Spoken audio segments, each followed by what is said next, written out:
blanche, noire, rouge, verte, jaune et maintenant rose. Et oui, je parle bien sûr des couleurs des plaques d'immatriculation. Mais savez-vous vraiment ce que chaque couleur représente? On commence par la plus répandue, la plaque blanche. Elle existe depuis la mise en place du système d'immatriculation des véhicules en 2009.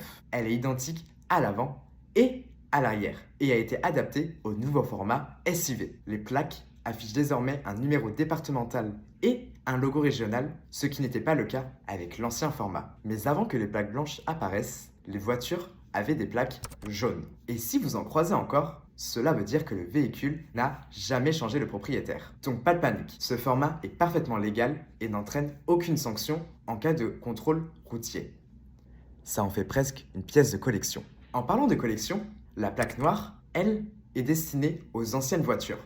Mais attention, il faut remplir certaines conditions pour pouvoir y apposer ce type de plaque. Passons aux plaques les moins répandues. Les plaques rouges sont réservées aux véhicules en transit. Il peut s'agir de véhicules achetés neufs en France et qui sont destinés à l'export, ou de voitures utilisées par des expatriés venus en France de façon temporaire, par exemple pour des vacances, du travail ou des études. Pour les véhicules diplomates, c'est les plaques vertes.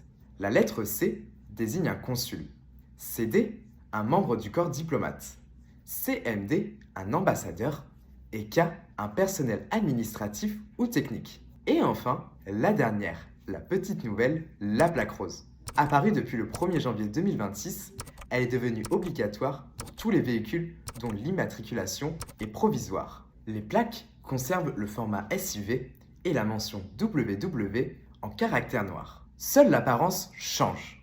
Le fond devient rose et la date de fin de validité du certificat provisoire est directement inscrite sur la plaque.